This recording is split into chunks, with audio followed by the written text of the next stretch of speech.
queria cumprimentar o Dr. Marcelo, coordenador científico aqui da PET, o nosso presidente da mesa, Dr. Guilherme, cumprimentar também o Dr. Oswaldo Santos Carvalho, um grande amigo, coordenador adjunto da administração tributária.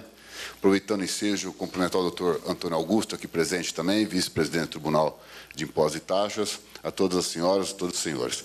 Olha, o meu tema vai na sequência da exposição do doutor Oswaldo, porém, numa visão ainda não tão pragmática quanto essa exposta por ele com relação a tudo que envolve a tributação do ICMS no Brasil e a concessão de incentivos e benefícios fiscais. Não é? O objetivo aqui, na verdade, é fazer uma breve análise do modelo de tributação do IVA europeu e as razões de adoção desse modelo de tributação, darmos uma olhada também no ICMS e o seu modelo de tributação adotado, e hoje tão questionado e tão desejoso de modificações, né? E só para dizer que o nosso foco, em especial nessa comparação, seria com a compra e venda de bens e serviços entre os países membros da União Europeia e as operações mercantis entre os Estados Federados brasileiros. Né? Aqui, então, já para contextualizar essa comparação, comporta aqui, né, lembrarmos que o IVA europeu apresenta 3 espaços fiscais absolutamente distintos. Né? Temos lá o espaço nacional, que é demarcado pela fronteira de cada um dos países membros que compõem a União Europeia. E, hoje, com o ingresso da Croácia, agora, em 1º de julho desse ano, são 28 os países que integram a União Europeia, dos quais 17 têm uma integração também monetária, com um Banco Europeu Comum. De qualquer forma, do ponto de vista do IVA, toda a legislação que envolve o IVA, nessas relações intracomunitárias, diz respeito não só aos 17 países que compõem a unificação monetária, mas também aos demais. Então, portanto, estamos falando aqui de 28 países que integram a União Europeia, né? E aí compõem esse espaço. De qualquer forma, vale lembrar que no espaço nacional prevalece, claro que isso será regido pela legislação de cada um desses 28 países, mas prevalece um sistema de tributação fortemente calcado na origem. É claro que lá, diferentemente do modelo brasileiro, praticamente a grande maioria, quase a totalidade dos países, tem um modelo de tributação em que o imposto sobre o consumo, o IVA, tem atribuído a sua competência para o governo central, para os governos centrais. Diferentemente do que ocorre no Brasil, como todos sabemos, que por uma opção do legislador constituinte, o ICMS, que é o principal imposto sobre o consumo que temos aqui, foi delegado para os entes parciais, nos casos dos Estados-membros da Federação. Temos algumas exceções, no caso da Alemanha, em que a arrecadação é feita pelos entes parciais, porém, a legislação toda de regência do tributo é do governo central e compete também ao governo central realizar a repartição entre os entes parciais da arrecadação do IVA e tudo com base em legislação federal. Portanto, a competência verdadeiramente está no governo central. Uma exceção também na Espanha, que tem uma parte do IVA que é arrecadado pela Espanha, pelo governo central e destinada aos estados, aos entes federados, aos entes parciais, dentro de determinados critérios. Mas, de rigor, na verdade, o IVA, na grande maioria das experiências no âmbito da Comunidade Europeia, são todos eles de competência do governo central. Esse é um problema da comparação, mas nós vamos tentar diferenciar esse aspecto. Temos o segundo espaço fiscal do IVA europeu, que é aquele que rege as relações entre os Estados-membros da comunidade e terceiros países. Aqui, sim, na denominação da Comunidade Europeia, se trata de uma verdadeira exportação. E nesse regime de tributação deste IVA se tem como destino o fruto da arrecadação. Portanto, as operações de exportação desses países membros para países terceiros, toda ela tributada no destino. Exemplo mais ou menos do que ocorre aqui no Brasil, e claro que lá se garante a devolução das operações, do imposto recolhido nas operações anteriores, de modo que essa exportação saia desonerada. E também para que estimule, evidentemente, a exportação, porque, senão, se eu não tivesse direito à devolução de crédito, eu não teria estímulo de vender para países terceiros fora da comunidade. E, agora, o que nos interessa mais para essa comparação com o ICMS, o espaço fiscal intracomunitário, ou seja, aquele espaço fiscal onde se estabelece as relações de compra e venda de bens e serviços entre os Estados-membros da Comunidade Europeia. E aqui, sim, é o objeto da nossa investigação e da comparação com o ICMS. E, já de bate-pronto, eu afirmo aqui que prevalece nestas transações intracomunitárias a tributação no destino, com raríssimas exceções.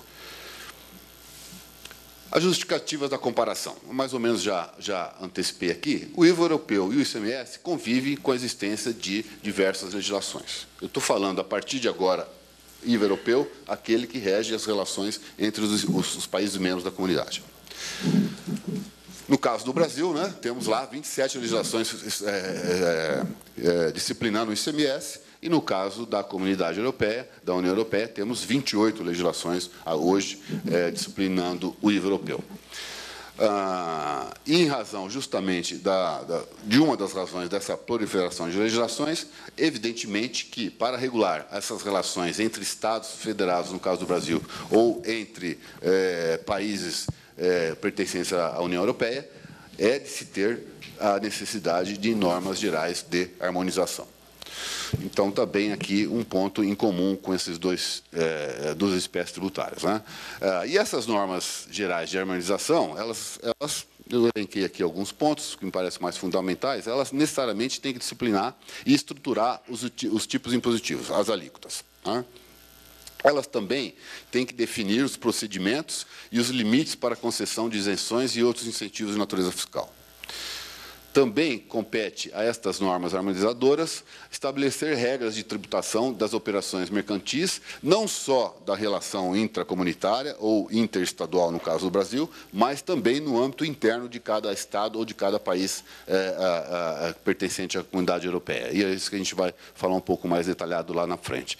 E aqui, só lembrando, no caso do ICMS, essas normas gerais de harmonização estão contidas lá nas leis complementares.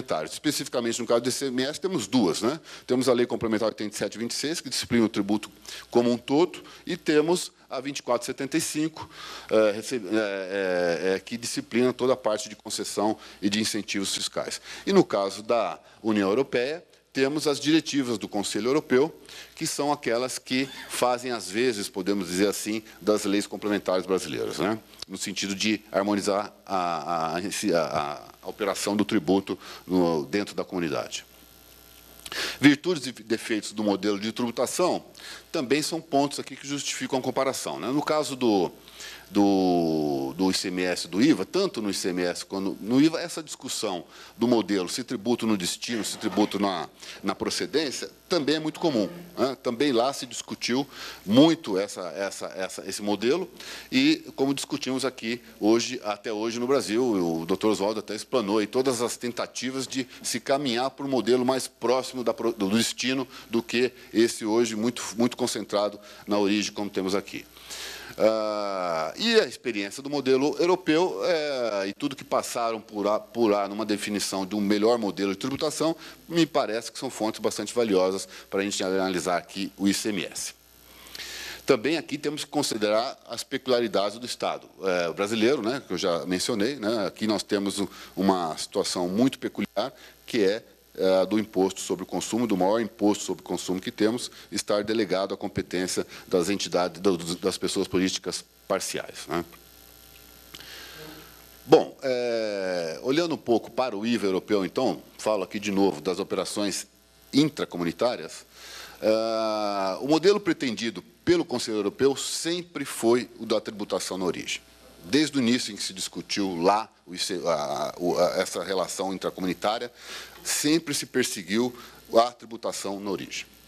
Ainda em 67, a primeira diretiva do IVA, já no seu preâmbulo, previa que o modelo ideal de tributação deveria ser a origem, a tributação na origem, reconhecendo o caráter transitório de uma tributação no destino como meio de se alcançar, ao final, uma tributação na origem. Com a criação do mercado interior, lá em 1993, também a previsão era de uma tributação na origem para as transações intracomunitárias. E os fundamentos que se alegavam à época, e que muitos alegam até hoje, para justificar esta tributação na origem para reger as relações intracomunitárias, seriam que, na tributação na origem, é mais apropriada para um espaço econômico integrado. Então, quando eu penso em espaço econômico integrado, eu, tendo um modelo de tributação que se aplique na origem, eu permito que o trânsito desses bens, desses serviços, ao longo da sua cadeia, facilitem o mercado comum integrado. Se torne mais fácil, seria mais compatível com o mercado comum integrado, uma tributação na origem e não no destino, porque me permitiria aí uma série de vantagens, dentre elas a abolição das fronteiras fiscais. Também se pensava que uma tributação na origem permitiria igual tratamento entre as operações realizadas no interior de um país membro e as operações realizadas entre países membros distintos. Então, se eu tributo na origem, pouco importa se eu estou vendendo no meu mercado interno, pouco importa se eu estou vendendo para um país membro da comunidade. Eu tenho uma regra só de tributação e, portanto, eu estimulo aqui a livre concorrência e a circulação de bens entre toda a comunidade europeia. E se colocava que a tributação na origem era um fator essencial para motivar, para fomentar esse tipo de transação comercial. Também facilitava a abolição das fronteiras fiscais. Claro, se eu tributo a origem, eu não preciso de fronteira para fiscalizar essa relação intracomunitária das operações de venda e de serviços, né? E também se colocava como condição essencial, como elemento fundamental para uma tributação na origem, que atende ao princípio da não discriminação dos produtos em função da procedência. Então, não importa de onde eu estou comprando, a tributação está lá na origem. Se eu, francês, compro da Espanha, eu compro do meu comerciante francês, eu não teria diferença com relação a isso, com a discriminação desses produtos. Esses eram os principais argumentos que se trazia para justificar que a comunidade europeia deveria trabalhar numa tributação na origem.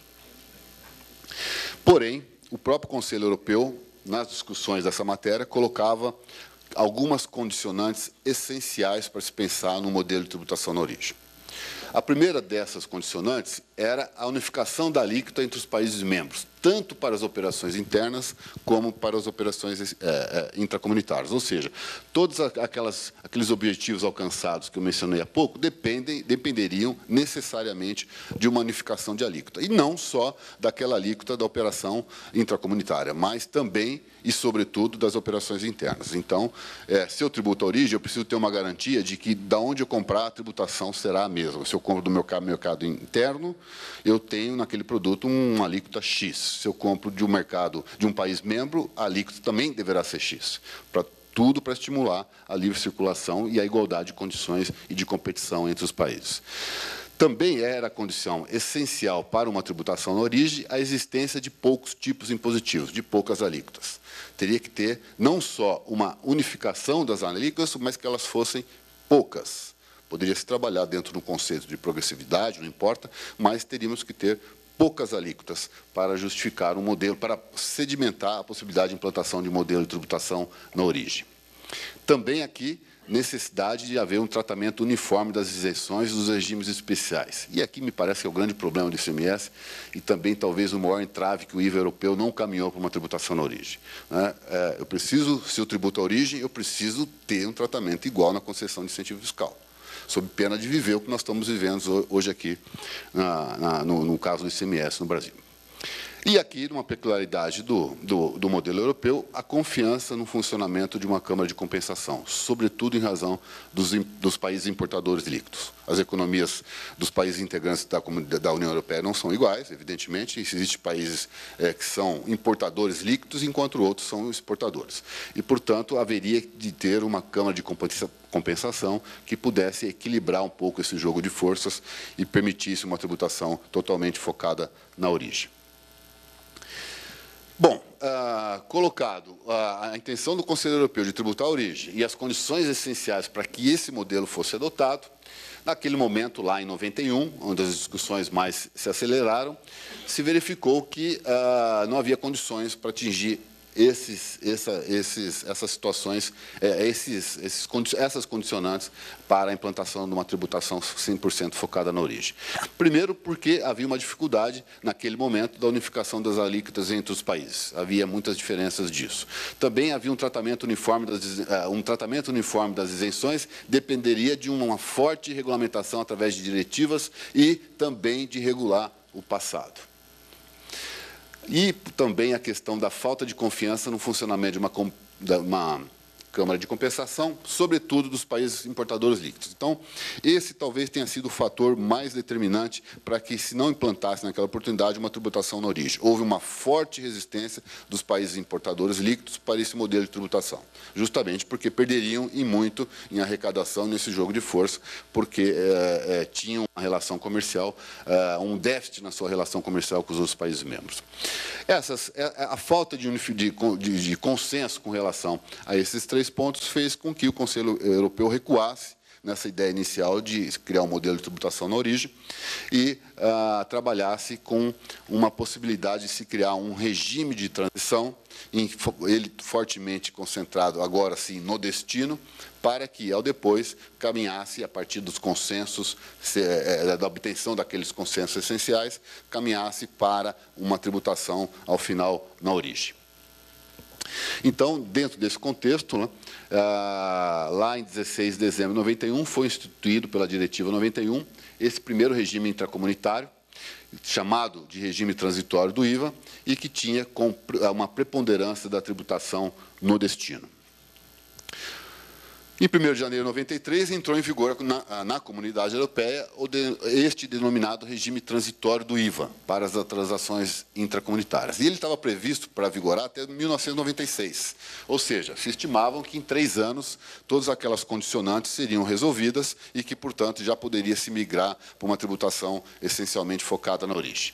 Ocorre que já faz 20 anos que esse modelo transitório de tributação está vigindo essas relações intracomunitárias. E, ao que tudo indica, né, não parece que vá ser modificado no curto ou médio prazo. Até porque este modelo de tributação no destino, eu vou falar um pouco mais à frente, uma série de modificações na legislação, nas diretivas subsequentes, ele acabou criando mecanismos de adaptação para permitir também, dentro do mercado comum integrado, a utilização de uma tributação no destino. Então, ele vai fazer um conflito lá com aqueles idealizadores que pensavam que não, que para um mercado comum integrado, necessariamente teria que ter uma tributação na origem. Bom, hoje as relações intracomunitárias são reguladas por essa diretiva 2006, claro que ela já teve alterações posteriores, né? Mas a diretiva 2006 ela se utiliza de um mecanismo de alíquota zero na saída da mercadoria de um país membro, ocorrendo a tributação na entrega da mercadoria no país membro de destino. Ou seja, se o comerciante francês vende para um contribuinte do IVA espanhol, essa venda de mercadorias sai tributada por uma alíquota zero.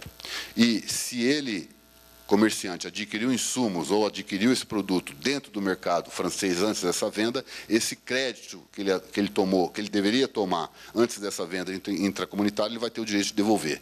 Porque se não tivesse esse mecanismo, não teria estímulo para vender, fazer uma venda intracomunitária. Então, era melhor vender internamente, porque internamente eu tenho crédito. Se eu vender intracomunitária, a alíquota é zero, eu não tenho crédito, então eu preciso recuperar esse imposto que eu paguei na operação anterior. Então, o modelo basicamente funciona isso. Então, eu tenho uma tributação zero na saída intracomunitária, porém, eu tenho o direito de devolução do imposto pago, do IVA pago nas operações anteriores.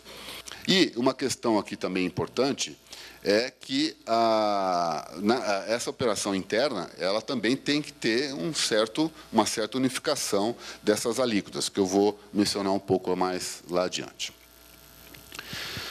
Bom, como o imposto cobrado nas etapas anteriores à venda terá de ser devolvido pelo país membro de procedência, né, então é reduzido aqui, no meu modo de ver, o espaço para utilização por este país membro de procedência de subsídios indiretos de natureza fiscal.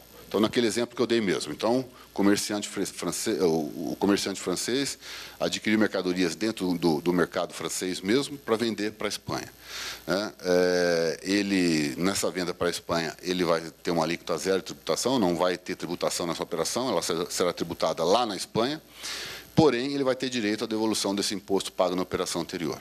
Qual é a margem que a administração tributária ou o governo teria para concessão de benefícios se ele tem que devolver o imposto pago na operação anterior? Fica reduzida essa margem de atuação nesse sentido. E uma outra questão importante, que eu tinha mencionado há pouco, que esse mecanismo da alíquota zero, e com a devolução do imposto pago nas operações de importação, devolução pelo país de origem, é bom que se frise isso, somado ao fato de que a regra impede a utilização de alíquotas internas diversas da utilizada nas operações intracomunitárias, é o artigo 94 da diretiva, ou seja, eu tenho que praticar a mesma alíquota nessa venda interna do que eu praticaria numa venda intracomunitária. Faz com que o modelo se aperfeiçoe de modo a que eu incentive aqui a livre concorrência e também não deixe campo, pelo menos reduzo consideravelmente o campo para a concessão de incentivos e benefícios fiscais. Eu vou trazer esse exemplo aqui mais lá na frente, acho que vai ficar mais claro. Uma outra questão aqui também é que nas aquisições intracomunitárias de bens, por não contribuintes do imposto, aqui são as regras de exceções à tributação no destino, desse regime transitório do IVA. Então, a primeira delas é que, nas vendas intracomunitárias de bens, por não contribuintes do imposto, o imposto é devido na origem. Então, aqui tem uma distinção. Então, eu, pessoa física, não contribuinte do IVA, estou lá na França, eu compro mercadoria na Espanha, eu não sou contribuinte do IVA, a tributação será na origem, será lá na Espanha, nesse exemplo. A regra de exceção é que o que eles chamam de meio de transporte lá é uma classificação maior do que veículos automotores aqui no Brasil ou de automóveis. O meio de transporte aqui está incluso tudo, não só automóvel, mas outros tipos de veículos, embarcações, etc. De qualquer forma, essa é uma regra de exceção. Nesses casos, a tributação se dá no destino, mesmo que o adquirente não seja contribuinte do IVA. Isso por uma razão muito óbvia. Foi um acordo feito no âmbito dos países, porque dos 28 estados do país que integram a comunidade europeia, sei lá, 5, 6 são produtores de veículos automotores, ou de meios de transporte. Então, evidentemente que os países importadores não aceitariam uma tributação tão somente na origem. Então, houve aqui uma regra de exceção. E também algumas vendas à distância e algumas transações com pessoas coletivas também tem uma regra diferente da tributação no destino, e aqui, nesses casos, se tributa na origem. Aqui dentro está a questão do comércio eletrônico, não é o tema aqui, mas também que suscita lá muitas discussões, como aqui no Brasil. Eu trouxe aqui um exemplo para tentar facilitar aqui o que eu tentei passar. Então, imaginemos aqui uma empresa A, sediada lá na Espanha, que adquire no mercado interno espanhol insumos do contribuinte B para a sua produção, no valor de 2.000 euros, e tributados por uma alíquota de 18%. Então, a empresa A, espanhola, compra de uma empresa B espanhola insumos. Posteriormente, esta empresa A vende essa mercadoria produzida para o contribuinte C do IVA estabelecido na França. Então, aqui eu tenho uma operação intracomunitária, pelo valor de 5.000 euros. Agregou valor ao produto, aos seus insumos, produziu e vendeu a 5.000 euros. E, finalmente, esse contribuinte C francês vende esta mercadoria para outro contribuinte francês, já numa venda interna lá dentro da França, também por uma alíquota de 18%. E agregou um valor de R$1.000, aquele preço que ele pagou de R$5.000 anteriores. Então, aqui, fatiando essas operações, a operação interna na Espanha, venda de B para A, os insumos, temos lá a base de cálculo versus a alíquota na operação, 2.000 euros versus 18, o IVA suportado pela empresa A e pago para a Espanha de 360 euros. Depois, essa mesma empresa A, já numa operação intracomunitária, vende essa mercadoria para um comerciante C, que está lá na França. Então, houve aqui uma saída da mercadoria da Espanha. A base de cálculo, como eu tinha adiantado, se eu estou pensando no modelo de tributação no destino, aqui tem que ser alíquota zero, sai sem tributação. Então, o IVA pago pela empresa A é igual a 0 euros. Porém, a empresa A terá, junto ao governo espanhol, o direito de restituir os 360 euros que ela pagou na operação da compra dos insumos. De novo aqui, lembrando, se não fosse assim, por qual o estímulo que ela teria de fazer uma venda intracomunitária? Seria preferível vender no mercado interno, que ela teria o crédito 360 para compensar nas operações subsequentes. Como é uma operação intracomunitária e a alíquota é zero, eu tinha que ter o mecanismo da devolução, e essa devolução feita pelo país de procedência dessa mercadoria. Prosseguindo aqui no exemplo, já dentro da França, né? Então, na verdade, aqui cabe uma parte, eu dei uma resumida. Dentro da França, pela regra da diretiva, a tributação se daria na entrada. Então, a mercadoria entrou na França, né? Haveria uma tributação de, vamos pegar a alíquota aqui, 18%, se for a alíquota que estiver vigindo para aquele tipo de bem, e seria tributado na entrada da França. 18% recolheria para o governo francês 1.080 euros, o tributo totalmente devido para o destino. Porém, existe lá uma série de dispositivos que fazem o que nós chamamos aqui de um diferimento desse imposto para uma operação subsequente dessa entrada, justamente para abolir a fronteira. Porque se eu fosse tributar na entrada, eu teria que ter fronteira fiscal para controlar isso. Então, na prática, o que ocorre é essa tributação se dá no momento subsequente. Então, aqui eu mais ou menos resumi isso. Então, nessa operação dentro da França, a base de cálculo R$6.000, já o lucro aí do adquirente francês na sua revenda, 1.080 euros. E esse 1.080 euros seria pago para o governo francês. Portanto, essa operação intracomunitária restou totalmente tributada, se eu considerar a devolução que foi feita lá na Espanha, no destino. Nada ficou para a procedência. Bom, esse conjunto de aperfeiçoamentos que foram sendo introduzidos nesse regime transitório do IVA, justamente para ajustá-lo num mercado comum integrado, também acabaram acarretando aqueles objetivos perseguidos por aqueles que defendiam lá no início uma tributação na origem. E, por ser a tributação na origem, aquela passiva de atingir estas condições que eu elenquei aqui.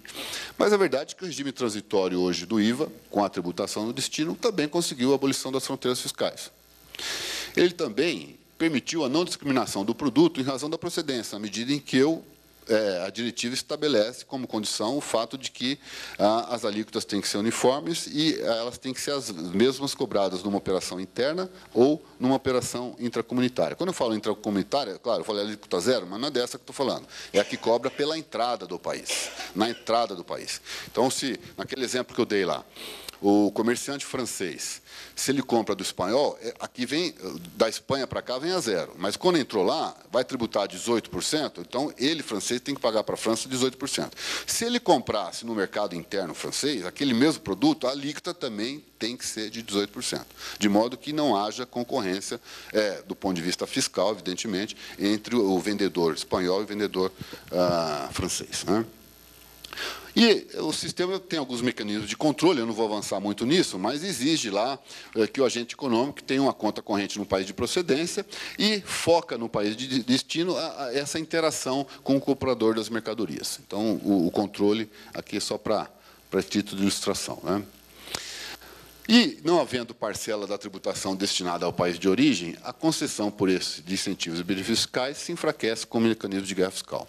Se eu jogo tudo para o destino, eu não tenho margem para concessão de benefício fiscal, porque não tenho uma tributação focada na origem. Aqui, também o doutor Oswaldo já tinha mencionado, esse mecanismo também, e eu tentei passar isso nos exemplos, estabelece a neutralidade fiscal nas transações intracomunitárias. Portanto, os fatores da organização da produção, da capacidade empresarial de produzir mais, melhor e pelo menor preço, é que irão ditar a regra do mercado, e não o estímulo de natureza fiscal. E com a evolução desse modelo transitório, com os aperfeiçoamentos que ocorreram ao longo desses 20 anos, já muitos autores hoje na Europa defendem que não precisamos pensar num modelo definitivo na origem. Que o modelo no destino é um modelo que se adaptou bem às condições de um mercado comum, que, portanto, não há que se falar na necessidade indispensável de pensar numa tributação na origem. Cito entre eles aqui Vasco Branco Guimarães, um professor português, e que faz uma crítica àqueles que defendem uma tributação na origem, e, sobretudo, ele faz essa crítica baseado na prática, na própria experiência. Por quê? Porque era o ideal daqueles que defendiam uma tributação na origem é de que ela tenderia a uma igualdade entre os países do mercado comum e também de que uma economia integrada existiria uma tendência para eliminar a distinção entre países produtores e consumidores. A verdade é que isso nunca se mostrou verdadeiro na prática, né? A igualdade entre os países da União Europeia não ocorreu, né? E provavelmente nunca irá ocorrer, e também não se eliminou ou sequer se reduziu essa distinção entre países importadores e países exportadores. Portanto, essa é a crítica que ele faz àqueles que ainda defendem o modelo de tributação na origem. Bom, chegamos aqui no ICMS, né? Todos sabemos, as transações entre os contribuintes do imposto, no caso do brasileiro, estou falando aqui das operações interestaduais, ele tem um sistema híbrido de arrecadação, né? Não é nem na origem, nem no destino.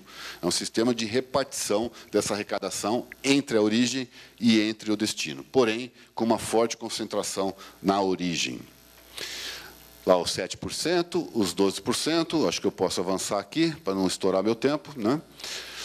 E temos algumas exceções, né? Algumas exceções também a esse modelo híbrido de tributação, né? No caso lá das operações com petróleo, lubrificantes, né? Que não sofre a incidência dessas alíquotas interestaduais, e também quando o adquirente é um não contribuinte do imposto. Hoje também é um tema muito polêmico por conta, sobretudo, do comércio eletrônico, né? E agora, o exercício que eu fiz foi o seguinte: bom, partindo da premissa de que temos uma tributação híbrida, mas com uma forte concentração na origem, e olhando mais para essa parcela de arrecadação da origem, vamos ver se o nosso modelo atinge aquelas condicionantes que o Conselho Europeu, né, estabeleceu como fundamentais para se pensar no modelo de tributação na origem. Primeira das condicionantes que o Conselho Europeu colocou era a necessidade de haver a unificação das alíquotas entre os países membros, no caso do Brasil, entre os Estados-membros, tanto para as operações internas como para as intracomunitárias.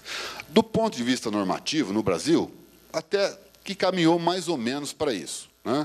Por face desses dispositivos da Constituição e as competências do Senado Federal, se tentou dar alguma padronização e unificação. Unificação é um exagero, porque, na verdade, a normativa brasileira criou bandas, né? Não pode ser mais do que isso, não pode ser menos do que isso, mas não necessariamente ela unifica as alíquotas. De qualquer forma, não atende lá a essa condição essencial que se pensou no Conselho Europeu para a implantação de um modelo de tributação na origem. A segunda condicionante que o Conselho Europeu pensou para este modelo de tributação era a existência de poucos tipos impositivos, de poucas alíquotas. A gente olha o modelo brasileiro, isso é uma brincadeira, né? Nós temos 27 legislações que tratam do ICMS, só do ponto de vista normativo, são dezenas de alíquotas, de dezenas de tipos impositivos, quando a gente verifica a legislação dos 27 estados. Mas isso é o de menos, né? Efetivamente, já são dezenas. Ocorre que, com a concessão de incentivos e benefícios fiscais, sobretudo de redução de base de cálculo de crédito otorgado, nós temos, na verdade, centenas de tipos impositivos no Brasil. Centenas, né? Para não dizer, talvez, até milhares, chegando perto do milhar, né, Oswaldo? Então, portanto, aquela condição essencial que se pensou lá, no âmbito da Comunidade Europeia, como fator de uma tributação na origem, que é a existência de poucos tipos impositivos, nós não temos nem de longe aqui no Brasil. A outra condição pensada pelo Conselho Europeu era o tratamento uniforme das isenções e dos regimes especiais. De novo, aqui temos um problema. Do ponto de vista normativo, eu acho que temos um modelo que pode ter críticas ali ou acolá, mas, de fato, existe toda uma normativa estruturada que vem desde a Constituição Federal, da Lei 2475, da Constituição do CONFAS, do Código de Unanimidade, enfim, uma série de procedimentos normatizados que buscam conceder um tratamento uniforme das isenções e dos regimes especiais. Porém, sabemos que, no Brasil, em face da concessão de incentivos fiscais à revelia do CONFAS, estamos muito longe também de ter um tratamento uniforme das isenções e dos regimes especiais entre os Estados-membros da Federação. Portanto, essa condição pensada lá pelo Conselho Europeu também não foi objeto não está sendo atendida aqui no Brasil. E, por fim, a quarta condicionante tida por essencial para uma tributação na origem é a confiança no funcionamento de uma Câmara de Compensação, sobretudo em razão dos países importadores líquidos. No Brasil, no primeiro momento, né, se optou por uma repartição de uma outra natureza, mas, na verdade, uma repartição normativa da arrecadação. Tá? Antes até de se discutir Câmara de Compensação, o legislador constituinte optou por uma repartição normativa. Né? Será a norma que vai estabelecer como será feita essa repartição. E aqui, talvez, é motivado pela própria característica da nossa federação e pelo fato de que o ICMS foi, a competência para a instituição do ICMS foi atribuída aos entes parciais. E, portanto, se eu abro mão da minha soberania em prol da federação, eu tenho que resguardar, no mínimo, a minha autonomia como ente federado. E a minha autonomia depende necessariamente de recursos. E se ela depende de recursos, que eu possa, eu mesmo, gerir e arrecadar, eu não posso ficar à mercê de uma repartição que não seja normativa. Ou que o governo central venha, o governo central, no caso, o governo federal nosso, venha estabelecer. Eu não posso, ente federado, ficar na dependência disso. Esse é um grande entrave do nosso modelo. Mas, de qualquer forma, se optou aqui no Brasil por essa repartição normativa. A Câmara de Compensação ela tem algumas vantagens em relação a essa repartição normativa do ponto de vista de estimular a concessão de incentivos e benefícios fiscais, porque ela opera no momento posterior à arrecadação. Né? Eu arrecado, depois eu compenso e reparto isso entre os participantes daquela operação. Então, como é que eu vou dar concessão, dar benefício no momento de se a arrecadação já ocorreu? É um dificultador disso, que uma repartição normativa anterior à própria arrecadação não permite. Bom, tudo isso para... Não sei se já estou chegando no final do meu tempo, mas já estou concluindo aqui. Eu não marquei como Oswaldo aqui, mas eu estou concluindo aqui meu tempo. Então, para dizer o seguinte, todas as dificuldades enfrentadas pela União Europeia na concessão de um modelo de tributação na procedência estão presentes na realidade brasileira. No modelo brasileiro atual, com forte concentração da arrecadação na origem, aqui é um estudo que foi realizado pelo BID a partir de quase 1,7 bilhões de notas fiscais eletrônicas só de operações interestaduais. Né? Quase 2 bilhões de notas fiscais eletrônicas dentro do período avaliado. Ele procurou, a partir dessas informações dessas notas fiscais eletrônicas, portanto, uma base confiável de informação, estabelecer a balança comercial entre os estados. E chegou à conclusão de que, com o modelo de tributação atual, né, com uma forte concentração da arrecadação na origem, 19 Estados-membros suportam perdas, ou seja, são importadores líquidos. E 8 estados da federação são beneficiados pelo modelo, apresentando superávit da receita líquida do ICMS. Já no modelo de tributação no destino, 100% do destino, aqui não estou escalonando 4 ao longo dos anos, não, 100% do destino, ou seja, abolindo-se totalmente os 7% e os 12% nas operações interestaduais, essa equação se inverte. Né? Somente 8 estados suportariam perdas da arrecadação com a tributação no destino, ao passo que outros 19 estados-membros teriam um incremento da arrecadação. Vantagem da tributação no destino, o doutor Oswaldo mais ou menos colocou isso, não fortemente no destino, mas no acordo, no grande acordo que se busca atingir, mas uma tributação no destino, ela constitui um elemento determinante para a eliminação da guerra fiscal, sem dúvida que dizer que não vai haver, não sei, a criatividade sempre é possível de ter, mas que reduz drasticamente o espaço para a concessão de benefício regular, reduz. E temos a experiência aqui na importação, né, doutor Oswaldo? A importação, a redução de 4% da alíquota, né, se não pôs uma pá de cal, reduziu muito a concessão de incentivos para a importação. Né? Ela também, a tributação no destino, ela elimina ou ao menos reduz de forma considerável as práticas prejudiciais à concorrência, que também foi abordado aqui pelo doutor Oswaldo, criando um ambiente de negócio mais favorável aos investimentos. Estabelece maior segurança jurídica, porque as regras do jogo estão claras, né, para todos aqueles que pretendem investir no país. E estanca, aqui também um ponto que o doutor Oswaldo abordou e que me parece fundamental na realidade brasileira, estanca o contínuo processo de redução da base de incidência do ICMS. Ou seja, com essa guerra fiscal desenfreada, descontrolada que vivemos hoje no Brasil, com a concessão de incentivos fiscais de toda a ordem, né, o que se está, evidentemente, caminhando para uma redução drástica da base de incidência do ICMS. Um imposto sobre consumo em qualquer lugar do mundo, ele tem como um dos seus fundamentos, que ele seja amplo e diversificado. Eu tenho que ter uma base ampla e tenho que ter uma base a mais diversificada possível, até para que eu possa trabalhar com alíquotas menores. Agora, se eu reduzo a base de incidência do imposto por conta da concessão de incentivos fiscais, isso vai estourar em algum momento, em algum lugar. Tá?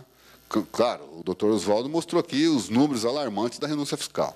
Agora, como é que eu me recupero dessa renúncia fiscal? Eu tenho que aumentar a alíquota de outros setores. É uma das alternativas. Reduzo minha base de incidência e aumento a alíquota, para manter o nível de arrecadação mais ou menos próximo, porque a renúncia não impacte. Ou seja, o que vivemos hoje é uma intervenção, por conta dessas práticas, na própria base de incidência do imposto. Também a tributação no destino melhora a relação entre os entes federados, também abordado aqui. Né? A relação hoje entre os entes federados é complicadíssima. Né? E eu eliminando a questão da guerra fiscal, a tendência é que essa relação entre os entes federados melhore. Permite que a grande maioria dos estados, aquele exemplo que eu citei, né, com base nas notas fiscais eletrônicas, seja beneficiada. 19 estados teriam uma vantagem com relação à tributação do destino, e os outros 8, evidentemente, teriam que ter uma regra de transição e uma negociação, uma câmara de compensação, outros mecanismos. Né?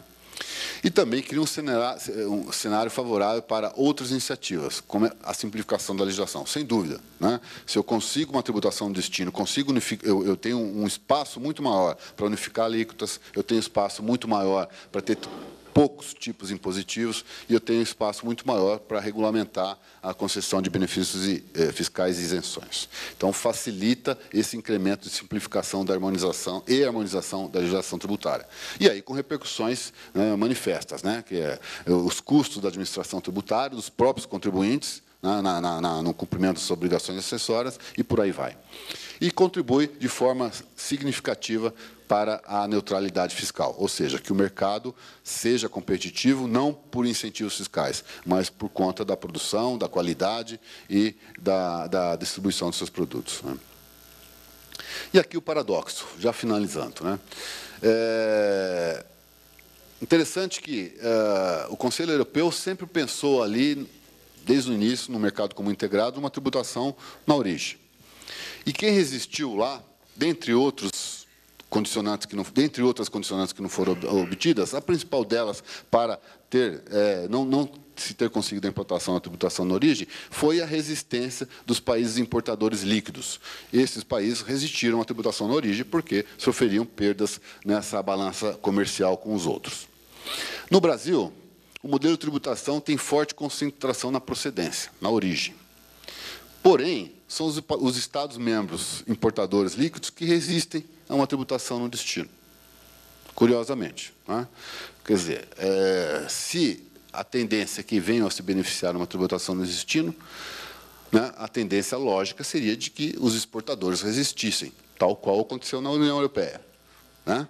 Ao contrário, evidentemente, mas foi o que aconteceu lá. Não, aqui nós temos uma situação que os exportadores líquidos estão propensos a um acordo, a uma redução, e os importadores líquidos, que seriam beneficiados na tributação do destino, resistem à mudança do modelo e querem continuar na origem.